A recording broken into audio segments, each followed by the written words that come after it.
ఎలక్షన్లకు వెళ్ళినప్పుడు నాకు చెప్పారు, ఆదోనిలో 70,000 మంది ముస్లింలు ఉన్నారు, ఎలా గెలుస్తావయ్యా నువ్వు అని అన్నారు. అయ్యా, గెలవడానికి మనం చెప్పే విధానం భారతీయ జనతా పార్టీ ఆలోచన విధానాన్ని ప్రజలకు చెప్పడంలో ఉంటుంది. నేను చెప్పగలుగుతాను కాబట్టి తప్పనిసరిగా నాకు ఓటేస్తారు, ధైర్యంగా ఉండండి అని చెప్పారు. ఈరోజు ముస్లిమ్స్ క్రిస్టియన్స్ నాకు ఓటు వేయకపోతే నేను ఎమ్మెల్యే అయ్యేవాడిని కానే కాదు.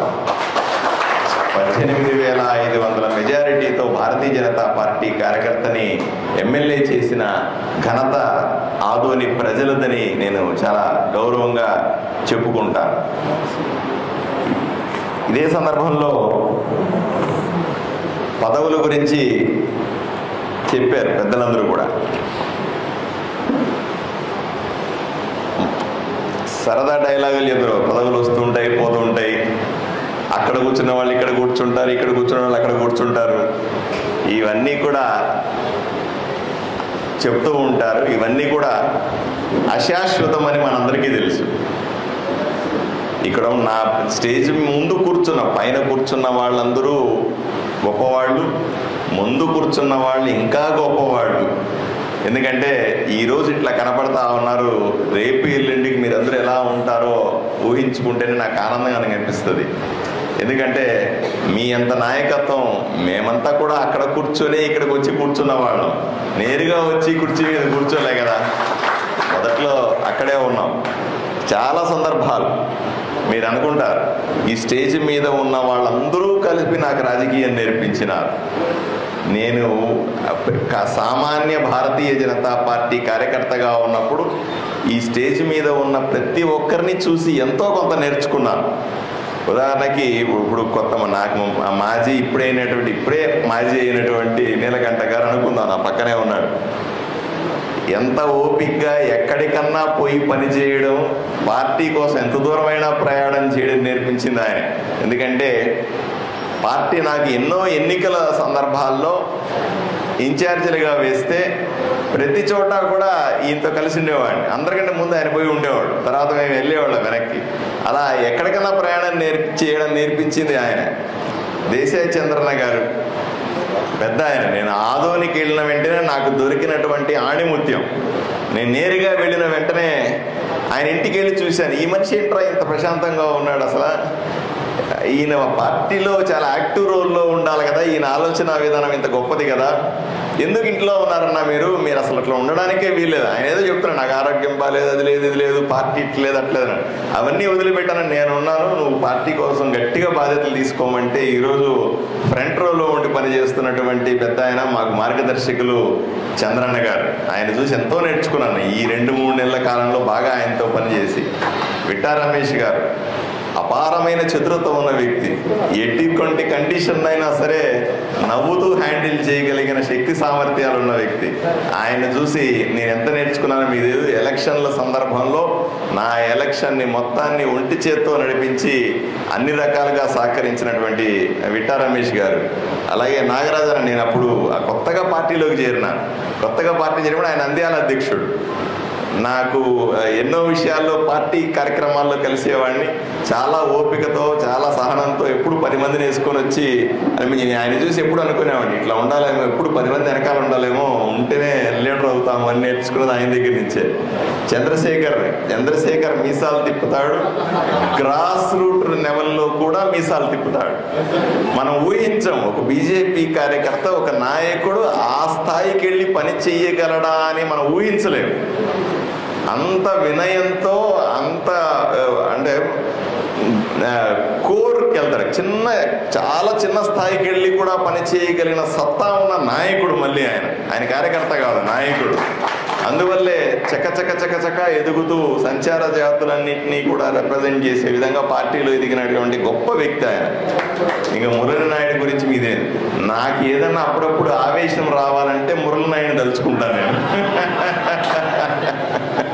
ఎవరైనా గట్టిగా మాట్లాడాలని అనిపించింది అనుకో, జై మురళీ నాయుడు అంటే నాకు ఆ రకమైన ఆవేశాన్ని నేర్పించింది ఆయన. ఇక ఈయన కూడా అధ్యక్షుడి గురించి చెప్పాల్సిందే మనం. ఈ వైపు అయిపోయినారు కాబట్టి ఈ వైపున చెప్పి తీరాలి. ఈయన అధ్యక్షుడు ఈరోజు అవుతాడని నాకు ఏ రోజో తెలుసు. ఎందుకంటే ఈయన చేసేటువంటి పనులన్నీ కూడా చాలా సూక్ష్మంగా ఉంటాయి, ఎదుటి వాళ్ళు గుర్తుపట్టలేని విధంగా ఉంటాయి. ఎక్కడ తగ్గాలో ఎక్కడ నెగ్గాలో తెలిసినటువంటి వ్యక్తి రామకృష్ణ. అది మాత్రం నేను గట్టిగా చెప్తాను. అందువల్ల నువ్వు ఈరోజు జిల్లా అధ్యక్షుడైనా ఉన్నా ఎప్పటికో అప్పటికి రాష్ట్ర నాయకుడు, జాతీయ స్థాయి నాయకుడికి ఎదిగేటువంటి శక్తి సామర్థ్యాలు ఉన్నవాడివి. తప్పనిసరిగా నువ్వు ఎదుగుతావనే నమ్మకం నాకుంది. ఎదగాలని మనస్ఫూర్తిగా నేను కోరుకుంటా ఉన్నా. మా డాక్టర్ గారు వినీష గారు, ఆవిడ్ని చూసి ఎలా మాట్లాడాలో నేర్చుకుందాం నేను. ఎందుకంటే ఆవిడ మాట్లాడే తీరు కానీ, టీవీల్లో కానీ, ఆవిడ రాసే విధానం కానీ నేను చాలా అంటే అరే ఇంత చిన్న ఏజ్లో ఇన్ని తెలివితేటలు ఎలా వచ్చినాయి, ఇంత నాలెడ్జ్ ఎలా వచ్చింది. బుక్కులు ఆర్ఎస్ సంబంధించినటువంటి బుక్కుల్లో కానీ అతి చిన్న వయసులో భారతీయ జనతా పార్టీ రాష్ట్ర శాఖలో రాష్ట్రం మొత్తం మీద ఎవరైనా మేధావి ఉన్నారంటే అది వినూష గారు మాత్రమే. నేను గట్టిగా చప్పట్లు కొట్టాను మీరందరూ కూడా. ఇది నేను చెప్పిన మాట కాదు, ఇది పార్టీ చెప్పే మాట. నేను ఎప్పుడన్నా గుర్తుపెట్టుకోండి, నా నోట్లో నుంచి ఏ మాట వచ్చినా అది నా మాట కాదు, అది పార్టీ మాటగా మాత్రమే మీరు చూడాల్సిన అవసరం ఉంది. అలాగే ఆ వైపున ఉన్నటువంటి మా గురువు గారు, ఆయన నేను ఎప్పుడు గురువు అనే భావిస్తాను ఆయన. ఎందుకంటే నేను పార్టీలో చేరేటప్పటికి అధ్యక్షులు హరీష్ గారితో నన్ను కలవనేలా జనాలంతా. అప్పుడు అందరూ కూడా అట్లా ఇట్లా కాదు మన పార్టీలో ఉంటుంది అమాయకత్వం, మనకు కూడా ఏందో ఇది అర్థం కాదు, నన్ను ఎవరు సరే కలవనేలా. అందువల్ల నాకు ఆయనకి ఇంటిమసీ బిల్డ్ అయ్యేది కాదు. ఏంట్రా బాబు, మన రామస్వామి అన్న అధ్యక్షుడు అయిన తర్వాత అధ్యక్షుడికి నాకు ఇంటిమసీ బిల్డ్ అయింది. మనం అధ్యక్షుడి దగ్గర 4 మాటలు మాట్లాడచ్చు. ఆయన మాట్లాడి మనల్ని ఏమంటే తిడతాడు, సో ఇబ్బంది, అక్కడ ఉండాలి డాక్టర్, ఇక్కడ ఉండాలి డాక్టర్, నువ్వు వెనక్కి కూర్చో, ముందు కూర్చో అని చెప్పేదంతా ఆయనే. సో ఇది ఇట్లా ఉండాలి మనం.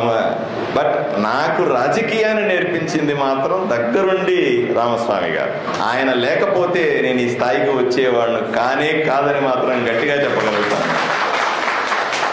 ఇక రాఘవేంద్ర గారు తమ్ముడు లాంటి వాడు. ఎల్లప్పుడూ హాయిగా మాటకు ముందు నవ్వడం, మాట అయిపోతానే నవ్వడం.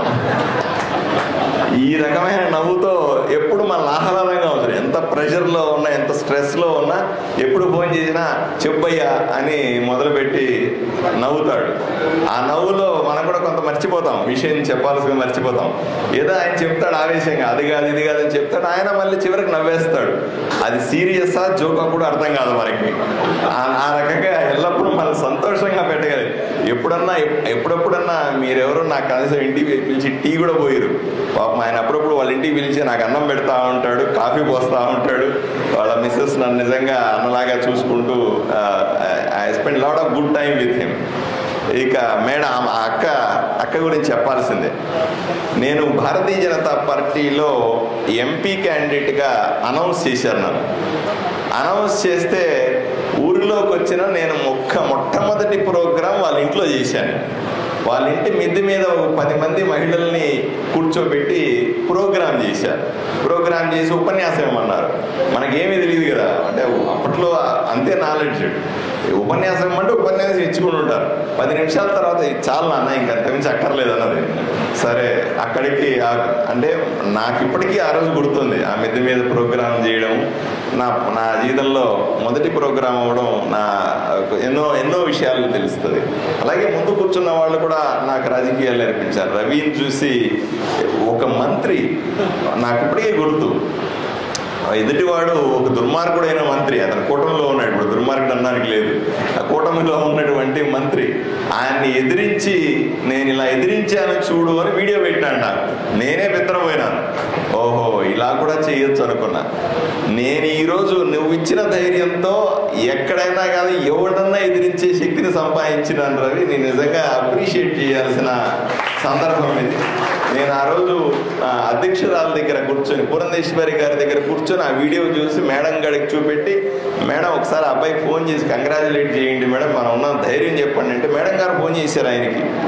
ఆ రకమైనటువంటి ధైర్య సాహసాలు ప్రదర్శించిన వ్యక్తి. అలాగే ఇక్కడ ఎంతో ప్రేమ ఉన్నాడు. ప్రేమ అఫెక్షనేట్గా ఉంటాడు.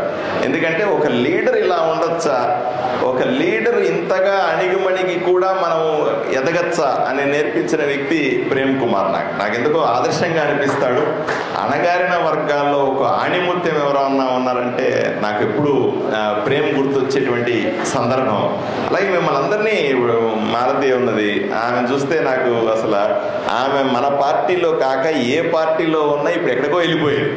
అయినప్పటికి కూడా ఆమెకు పెద్ద పదవులు రాకపోయినా, నిన్నే ఒక లెటర్ ఇచ్చాను ఆమెకి. నాకు చిన్న పోస్ట్ అండి, ఇట్లా చూశాను, ఇంత చిన్న పోస్ట్ అడుగుతుంది ఏంటి అక్క అని అనుకున్నాను ఫస్ట్. సరే ఆమె సాటిస్ఫై చేసి మళ్ళీ నేను చెప్తాను, ఎప్పటికైనా సరే నువ్వు పెద్ద లీడర్ అవుతావమ్మా, నమ్ము నన్ను. ఓకే, నువ్వు పెద్ద వాటికి ఆస్పైర్ చేయి, చిన్న చిన్న వాటికి ఆస్పైర్ చేయొద్దు. ఇది ఎట్లా వస్తుంది, పెద్దదాన్ని కొట్టు, నేను తోడు ఉండి మీకు అది చేసి పెడతానని నేను. ఎందుకంటే మీ కమిట్మెంట్, మీరు పార్టీ పట్ల చూపించే కమిట్మెంట్ చాలా గొప్పది.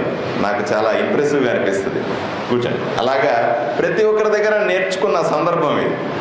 వీళ్ళందరికీ కూడా నాకు రాజకీయాలు నేర్పించి నన్ను ఇంతటోని చేసిన మీ అందరికీ కూడా చేతులెత్తి మొక్కుతా ఉన్నాను, ధన్యవాదాలు తెలుపుకుంటా ఉన్నాను. అన్నింటికంటే నేను ఎప్పుడు ఆదోన్లో మా కార్యకర్తలు క్యాజువల్గా చెప్తా ఉంటా, అన్న ఉంటాడు, వీళ్ళందరూ ఉంటారు. భారతీయ జనతా పార్టీలో కార్యకర్తకు మించిన పోస్టే లేదంట నేను.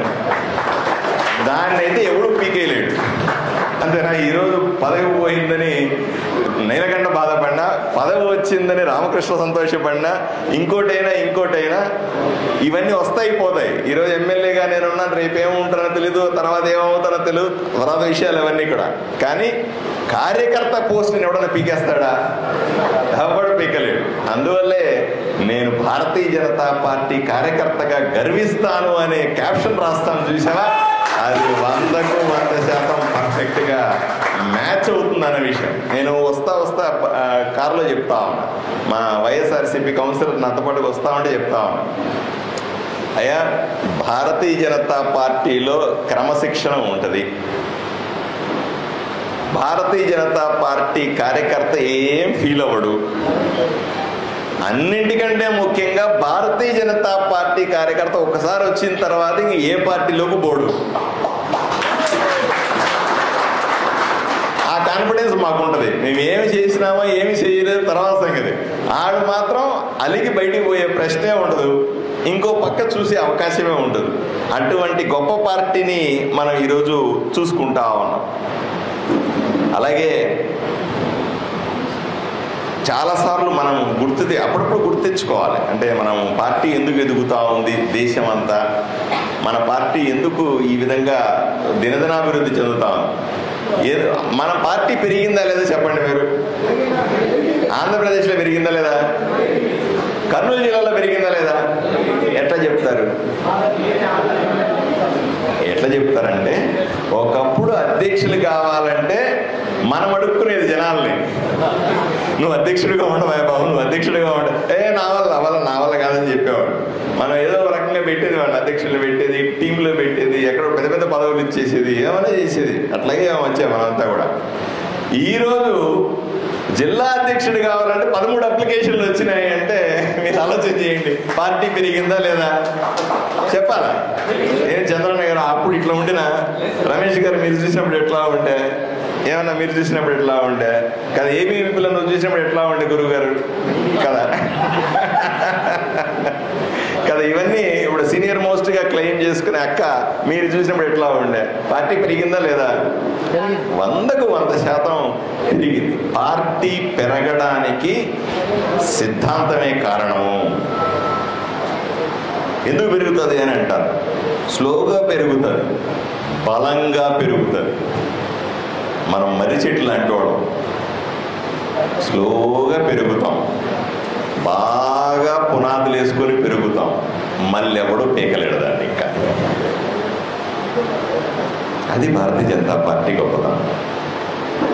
మిగతా పార్టీలు నేను కామెంట్ చేయాలని నా ఉద్దేశం కాదు. అధికారంలోకి రావడం దోచుకోవడం, అధికారంలోకి రావడం దోచుకోవడం, సంపాదించడం ఖర్చు పెట్టడం, సంపాదించడం ఖర్చు పెట్టడం, అంతవరకు చాలా పార్టీలు చేస్తూ ఉంటాయి. భారతీయ జనతా పార్టీలో ఒకటే సిద్ధాంతం, మనం నమ్మే ఒకే ఒక సిద్ధాంతం, నా దేశం మొదట బాగుండాలి, నా రాష్ట్రం బాగుండాలి, నా సమాజం బాగుండాలి, తర్వాత నా కుటుంబం బాగుండాలి అని కోరుకునేవాడు. ఈ సిద్ధాంతాన్ని ఫాలో అయ్యే వాళ్ళు భారతీయ జనతా పార్టీలో మాత్రమే కనపడతారు. కాబట్టి 100కు 100% పెరుగుతాం. ఈ 2-3 ఏళ్లలో బ్రహ్మాండంగా పెరుగుతాం. టికెట్ గ్రాంటెడ్, ఏం అసలు అనుమానం కూడా లేదు. డిఫరెంట్ పార్టీ అంటాం, సిద్ధాంతం బాగానే ఉంది. ప్రత్యేకమైన పార్టీ ఎలాగా, ప్రత్యేకమైన నాయకులు ఎలాగా? మీరు గమనిస్తే నిన్న నేను ఒక వీడియో పెట్టాను, మీరు చూసారా లేదు, ఎంతమంది చూసారా లేదు? ఆదోనిలో లంచం తీసుకుంటే ఊరుకోనని చెప్పాను. చూసారా? ఎంతమంది చూశారు? చాలా మంది చూశారు కదా. సబ్ రిజిస్టర్ ఆఫీస్కి పోయి ఆయన సబ్ రిజిస్టర్ ఆఫీస్ ముందు నిలబడి నేను చెప్పిన మాట, లంచం తీసుకుంటే ఊరుకోనని చెప్పాను. అలా చెప్పగలిగిన దమ్ము ధైర్యం ఉన్నటువంటి ఏకైక కార్యకర్త భారతీయ జనతా పార్టీ కార్యకర్త. అది డిఫరెన్స్. అత్యంత కఠినమైనటువంటి నియోజకవర్గాల్లో కూడా మనల్ని వేస్తే అందరినీ ఒప్పించి మీ అందరి సహకారంతో మీరందరూ వచ్చి పనిచేశారు. నాకు ఎన్నికల్లో నాకు తెలుసు, మీరందరూ కూడా నాకు తెలిసి కొంతమంది పనిచేశారు, తెలియకుండా కొంతమంది పనిచేసినారు. వాళ్ళు నాకు కనపడడం కూడా లేదు, వాళ్ళు ఎప్పుడు వచ్చినారో ఎప్పుడు పోయినారో కూడా నాకు తెలియదు. అలా పనిచేసి వెళ్ళిన వాళ్ళు కూడా ఉన్నారు. మనం కూడా అలాగే, నేను కూడా అలాగే పోయినా, చాలా ప్రాంతాలకు పోయి అక్కడ క్యాండిడేట్ని గడిచేవాళ్ళం కాదు, ఆ ఊర్లో మన పని చేసుకొని వచ్చేవాళ్ళం. ఆ రకంగా పనిచేసి గెలిపించినటువంటి మీరందరూ కూడా నిజంగానే చాలా గొప్ప లీడర్. ఇటువంటి సంస్కృతి ప్రత్యేకం ఎక్కడా కూడా, ఇంకెక్కడా కూడా మిగతా పార్టీలు అంత గొప్పగా చూడం ఈ అంశాన్ని.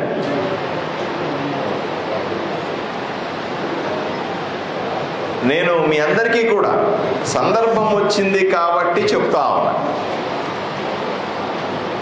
పార్టీ ఎదుగుతున్న సమయంలో పార్టీ మీ దగ్గర నుంచి కోరుకునేది కేవలం సమయం మాత్రమే. సమయం ఇవ్వకుండా పార్టీ నాయకులుగా చాలా ఇన్ని రోజులు గడిచిపోయింది, పార్టీ నాయకులుగానే ఉన్నాం. మనకు అంటే నేను ఇట్లా అంటాను, పార్టీ మనకి ఎక్కువ ఇచ్చిందా, మనం ఎక్కువ పార్టీకి ఇచ్చామా? ఇక్కడ కూర్చున్న వాళ్ళల్లో నాకు తెలిసి 70% మందికి పెద్ద పెద్ద పదవులు ఉన్నాయి. స్టేజ్ మీద ఉన్న వాళ్ళు కూడా పెద్ద పెద్ద పదవులే ఉన్నాయి. పదవులకే దగ్గర పెద్ద పదవి, ఇదే పదవులు మీకందరికీ ఉన్న పదవులు ఓ ప్రాంతీయ పార్టీలోనో వేరే పార్టీలో తెచ్చుకోవడానికి ఎంత ఇబ్బందో మీకు తెలుసా? ఎంత కష్టమో ఆలోచన చేశారా? నేను పార్టీలో చేరి 6 సంవత్సరాలే. 6 సంవత్సరాల్లో పార్టీ ఒక సామాన్య కార్యకర్తగా ఉన్నవాడిని నన్ను రాష్ట్ర ఉపాధ్యక్షుడు చేసింది, జాతీయ కార్యదర్శి ఓబీసీ మోర్చాలో చేసింది, జాతీయ నాయకుడిగా గుర్తింపునిచ్చింది, మీడియా ప్యానలిస్ట్గా చేసి టీవీలో మాట్లాడే అవకాశం కల్పించింది, ఎమ్మెల్యేగా రాకముందు ఎంపీగా ఇదే నియోజకవర్గం నుంచి పోటీ చేసే అవకాశం వచ్చింది. ఆ రోజు పార్టీ 2019లో చిన్న పార్టీ, పోటీలో ఉన్నాను నేను, గెలవన్నాను నాకు తెలుసు. అయినప్పటికీ కూడా సాక్షాత్తు ప్రధాని నరేంద్ర మోదీ గారు నా ప్రచారానికి వచ్చారు కర్నూలుకి. మళ్ళీ 5 ఏళ్లకు పార్టీని పనిచేస్తూ పోతే ఎమ్మెల్యేగా అవకాశం ఇచ్చి ఈరోజు నన్ను ఎమ్మెల్యే చేసింది. ఇన్ని అవకాశాలు ఒక కార్యకర్తకి ఇచ్చిన పార్టీకి మనం ఎంతగా రుణపడి ఉండాలి. అలాగే మీకు ఇచ్చిన పదవులను గురించి ఒకసారి ఆలోచన చేయండి. మనం కోరుకున్న దానికంటే పార్టీ ఎక్కువగా ఇస్తా ఉంది మనకి. కానీ పార్టీ కోరుకున్న దాన్ని మనం ఇవ్వలేకపోతే నష్టపోతామన్న విషయాన్ని ఈ సందర్భంగా మీకు అందరికీ గుర్తు చేస్తా. రెండవ సమస్య ఇక్కడ ఉంది, ఆలోచన విధానం. బీజేపీ పెరగదండి. బీజేపీ చాలా కష్టం సార్. వాళ్ళందరి మధ్య మన వల్ల ఏడవుతుందండి. మనల్ని రానివ్వరండి. మనకందరికీ పదవులే ఇవ్వట్లేదు సార్. మనం అసలు కూటమిలోకి వచ్చాం కాబట్టి పదవులే ఇవ్వట్లేదండి. ఇట్లే 5 ఏళ్ళు గడిచిపోయి అందరూ అసంతృప్తితో ఉన్నారండి. ఇలా మాట్లాడే వాళ్ళ సంఖ్య, వాళ్ళకందరికీ చేతులు ఎత్తి మొక్కుతా. నెగిటివ్ మాట్లాడద్దండి. ఫస్ట్ దయచేసి పాజిటివ్ మాట్లాడండి. 2019లో పార్టీ ఎలా ఉండే, ఇదే ఇటువంటి సమావేశాన్ని పెడితే దీంట్లో సగం మంది కూడా లేరు. అవునా కదా సార్?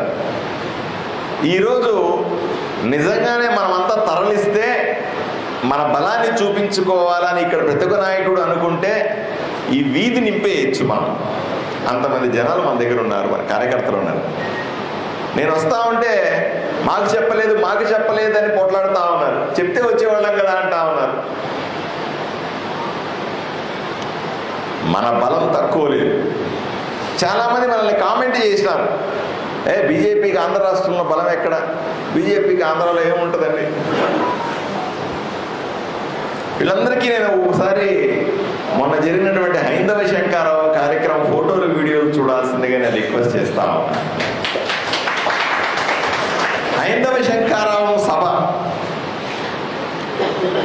2,30,000 మంది ఆన్ రికార్డ్ వచ్చినారు. అంతమంది భోజనం పెట్టాం మనం. ఈ దశాబ్ద కాలంలో, దశాబ్దం అంటే 10 సంవత్సరాల గతం, 10 సంవత్సరాల్లో 2,30,000 మంది హాజరైనటువంటి సభ ఆంధ్రప్రదేశ్లో లేదుగాక లేదు.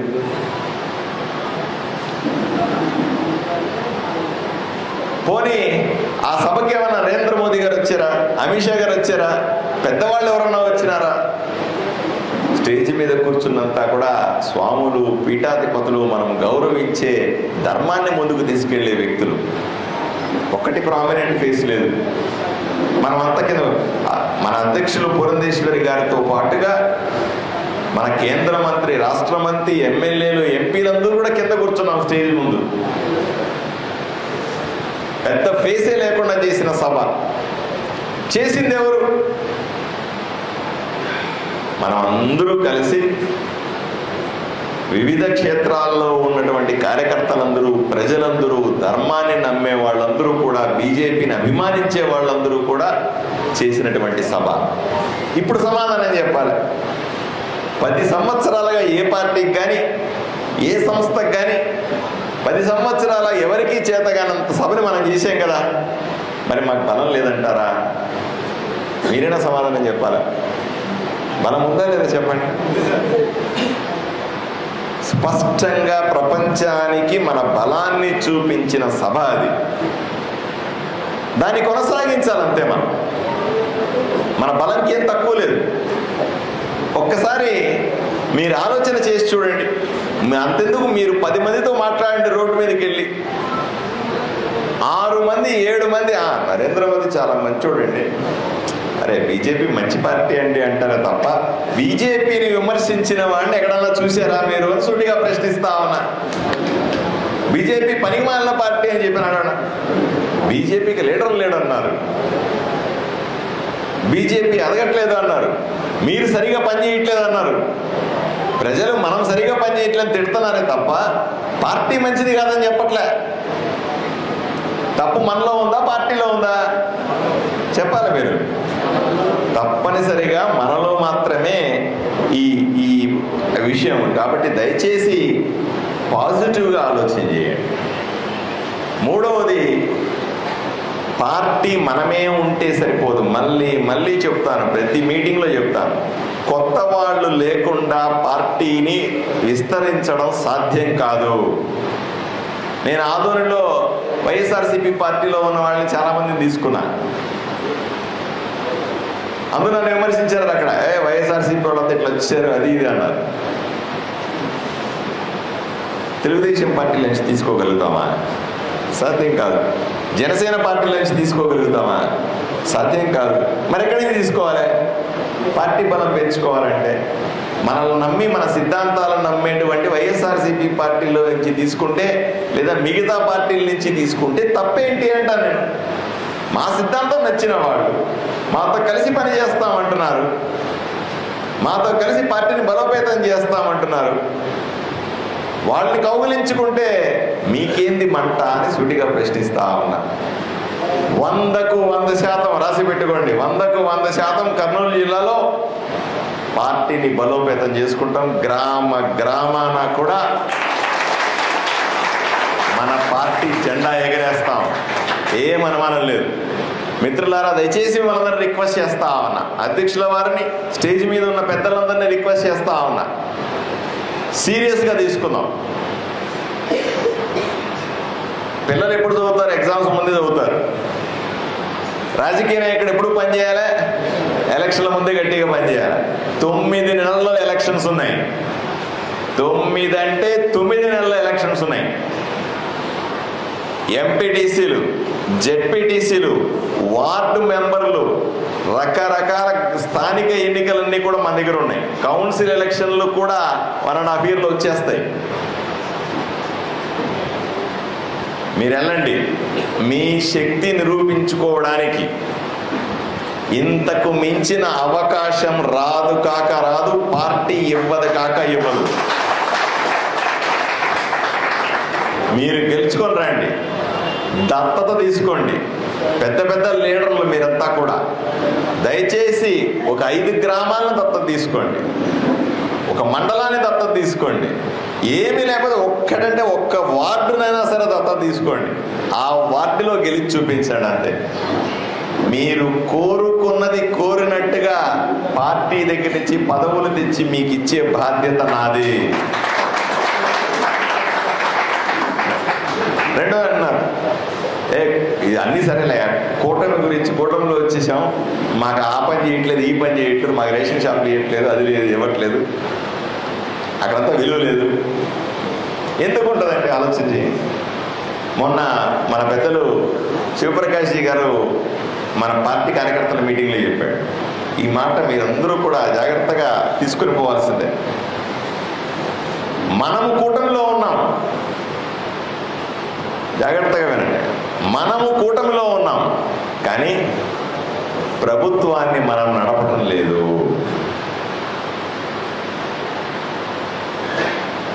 క్లారిటీ ఉందా మీకు?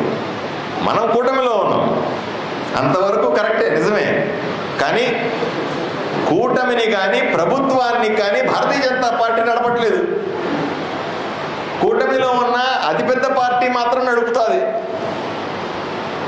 ఏ రోజైతే నువ్వు పెద్ద పార్టీ అవుతావు కూటమిలో, ఆ రోజు నువ్వు కూడా ప్రభుత్వాన్ని నడుపుతావు. నువ్వు బంతిలో ఎక్కడ కూర్చున్నా బ్రహ్మాండమైన భోజనం పెట్టే అవకాశం దొరుకుతుంది.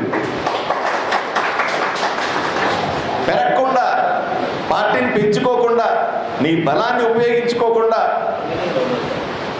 ఈ అవకాశాన్ని వినియోగించుకోకపోతే ఇలాగే ఉంటాం. వాళ్ళు ఎందుకు పెడతారు మనకి? ఆ పార్టీలు వాళ్ళ కార్యకర్తలకు ఇచ్చుకోవాలనుకుంటే, ఎవరైతే ప్రభుత్వాన్ని నడుపుతారో, ఎవరైతే కూటమిని ముందు నడుపుతారో వాళ్ళ పార్టీలు బలోపేతం చేసుకోవాలనుకుంటారు, వాళ్ళ కార్యకర్తలకు బలం ఇవ్వాలని కోరుకుంటారు. మిగతా పార్టీలు ఎదగాలని, మిగతా పార్టీలు బలపడాలని ఎందుకు కోరుకుంటారు? చాలామంది చెప్తారు, కార్యకర్తలు నాకు ఫోన్లు చేస్తూ ఉంటారు, మా మండలంలో ఇలా ఉందండి, మా గ్రామంలో మరీ అన్యాయం అండి. మా ఆదోనికి 2 చూద్దురు. కానీ పొద్దున్న లేస్తే నేను నాకు వస్తున్న తలనొప్పుల గురించి కూడా మీరు ఆలోచన చేసుకోవాలి. నేను సాక్షాత్తు ఎమ్మెల్యేని కదా, నా తలనొప్పులు ఒకసారి వినండి, అక్కడ పోయి ప్రజల దగ్గర పెట్టి తెలుస్తుంది మీకు. ఒక ఎమ్మెల్యే స్థాయిలో ఉన్న నాకే ఇన్ని సమస్యలు పెడుతూ ఉంటే, మిత్రపక్షాలు, ప్రతిపక్షాలు, రకరకాల పక్షాలు ఇవన్నీ కూడా ఇబ్బంది పెడతా ఉంటాయి. మరి మీ ఊర్లో, మీ గ్రామంలో, మీ మండలంలో నువ్వు ఎదగాలని ఎందుకు కోరుకుంటావు? ఉంటారు ఎవరైనా, కానీ అన్నీ ఛేదించాల్సిందే. భారతీయ జనతా పార్టీ అండతో అన్ని ఛేదించి ఎదగాల్సిందే. మిత్రులారా, ఈరోజు స్పష్టంగా చెప్తా ఉన్నా, కర్నూలు జిల్లాలో కార్యకర్తలకు నాయకులకు నేను అండగా ఉన్నా. మీరు ఫోన్ చేయమన్న దగ్గరికి చేస్తా ఉన్నా. ఈరోజు ఒక వివిధ క్షేత్రాల్లో కార్యకర్త గొనెగండ్ల దగ్గర ఆపండి, వాళ్ళ పాప మెడల్స్ సంపాదించింది, అప్రిషియేట్ చేసుకోండి అని అన్నారు. నేను వెంటనే అక్కడ ఆగాను. కంగారుగా వస్తున్నప్పటికి కూడా ఒక 5-10 నిమిషాలు అక్కడ ఆగి, ఆ అమ్మాయి బాగా బేస్బాల్ ఆడుతుందంటే ఆ అమ్మాయికి సన్మానం చేసి, ఆమెకున్న ఒకే ఒక అర్హత ఏంటి, ఆ అమ్మాయి వాళ్ళ నాన్న భారతీయ జనతా పార్టీ కార్యకర్త, అంతకుమించి ఏమీ లేదు. పార్టీ కోసం ఎక్కడికన్నా పోతా ఉన్నాం, ఎవరితోన్నా మాట్లాడుతూ ఉన్నాం, ఎవరికన్నా లెటర్ ఇస్తున్నాం, ఎవరితోన్నా పోట్లాడుతూ ఉన్నాం. ఈరోజు మౌర్యాయంలో జరిగినటువంటి సమావేశంలో నేను బహిరంగంగా అడిగినాను, అయ్యా నేను ఎమ్మెల్యేగా ఉన్నాను ఆదోనిలో, మా మాట ఇంత మీ మాట ఇంత అని మాట్లాడుతూ ఉన్నారు. ఇదే జిల్లాలో మిగతా నియోజకవర్గాల్లో భారతీయ జనతా పార్టీకి ఎంత వాటా ఇస్తున్నారో చెప్పండి అయ్యా అని అడిగిన. చెప్పే దిక్కులేదు. మళ్ళీ మాట్లాడదాం అంటారు. ఎప్పటికీ మాట్లాడడం తెలుసు నాకు, అయినా భరిస్తా ఉన్నాం. పోట్లాడే సమయం కాదు, కూటమిలో ఉన్నాం. ఓర్పుగా ఉండాల, నేర్పుగా ఉండాల, కార్యకర్తల బాగోగులు చూసుకోవాలి, కార్యకర్తలకు కావాల్సిన అవసరాలు సాధించుకోవాలి, మంచి రోజు కోసం వేచి చూడాలి, పార్టీని పెంచుకోవాలి. ఇవన్నీ చేయకుండా మనము ప్రభుత్వం వైపున నోరు తెరిచి చూస్తే మనకు నిజంగా ఏమైనా ఇస్తారంటారా అని సూటిగా ప్రశ్నిస్తాం. పొరపాటు ఇచ్చినారు కూడాలే, ఏమి ఇస్తారు మీకు? ఏదో పప్పు బెల్లాలు పెడతారు తప్ప అరిటాకేసి భోజనం పెడతారా అని అడుగుతా ఉన్నా. అవి ఉంటే ఏం, పోతే ఏం? వాటికంటే పార్టీ ఇచ్చే పదవులు గొప్పవి, వాటికంటే పార్టీ మీకు ఇస్తున్న గౌరవం గొప్పది, వాటికంటే ఎమ్మెల్యేగా నేను కానీ పార్టీ పెద్దలుగా వీళ్ళందరూ కూడా ఇస్తున్నటువంటి నైతిక స్థైర్యం గొప్పది. ఒకప్పుడు భారతీయ జనతా పార్టీ వాళ్ళు చెప్పేవాళ్ళు, సార్ నన్ను కొడితే కేసులు పెడతారు సార్, మనం ఏమైనా మాట్లాడి తిడతారు సార్, దౌర్జన్యం చేస్తారు. ఈరోజు కర్నూలు జిల్లాలో మీ మీద కేసు పెట్టే దమ్ము ఎవరికైనా ఉందా అని సూటిగా ప్రశ్నిస్తా ఉన్నా. ఈరోజు మీ జోలికి వచ్చి మిమ్మల్ని కొడతాను అనే వ్యక్తి ఎవడన్నా ఉన్నాడా అని అడుగుతా ఉన్నా. అంత ధైర్యం ఎక్కడది అని సూటిగా ప్రశ్నిస్తా ఉన్నా. ఇంతకు మించి అవకాశం ఏముంది మీకు ఎదగడానికి? మీరు గ్రామంలో తిరగాలనుకుంటే ఎక్కడన్నా తిరగచ్చు, ఏ మండలంలో తిరగచ్చు, ఏ నియోజకవర్గాల్లో తిరగచ్చు, జిల్లా మొత్తం తిరగచ్చు. పని చేయాలంటే ఎంతన్నా పని చేయొచ్చు. గత 5 సంవత్సరాల్లో లేనిది ఇప్పుడు కూటమిలో ఉండగా మనకు వచ్చింది. పని చేసుకునే అవకాశం, భారతీయ జనతా పార్టీని పెంచుకునే అవకాశం. ఈ అవకాశం దయచేసి సద్వినియోగం చేసుకోవాల్సిందిగా మిమ్మల్ని అందరినీ కోరుతూ, రెగ్యులర్గా అధ్యక్షులు గారు కూడా చెప్తా ఉన్నారు, కార్యక్రమాలని రెగ్యులర్గా చేయాల్సిందిగా, తప్పనిసరిగా నెలకొకసారైనా సరే, 45 రోజులకు ఒకసారైనా సరే జిల్లాలో ఉన్నటువంటి నాయకుల్ని కార్యకర్తల్ని ఇలాగే కూర్చోబెట్టండి చాలు. మీరు టీ ఇచ్చినా చాలు, అదే మహాప్రసాదం అనుకుంటారు. అంతకుమించి ఏమి ఇబ్బంది ఏమి లేదు. గతంలో ఎన్నో కార్యక్రమాలు చేశారు నీలకంఠ గారు. అదే సంస్కృతిని కొనసాగిస్తూ మీరు మరింత దూసుకుపోవాలని, దానికి 100% సహాయ సహకారాలు అందించడానికి వేదిక మీద ఉన్న పెద్దలందరూ కూడా సిద్ధంగా ఉన్నారని అధ్యక్షుల వారికి తెలియజేస్తూ, అధ్యక్షుల వారికి పూర్తి సంఘీభావాన్ని ఈ సమావేశంలో మీ అందరి ద్వారా నేను ప్రకటిస్తున్నానని చెబుతూ ఉన్నాను. నమస్కారం.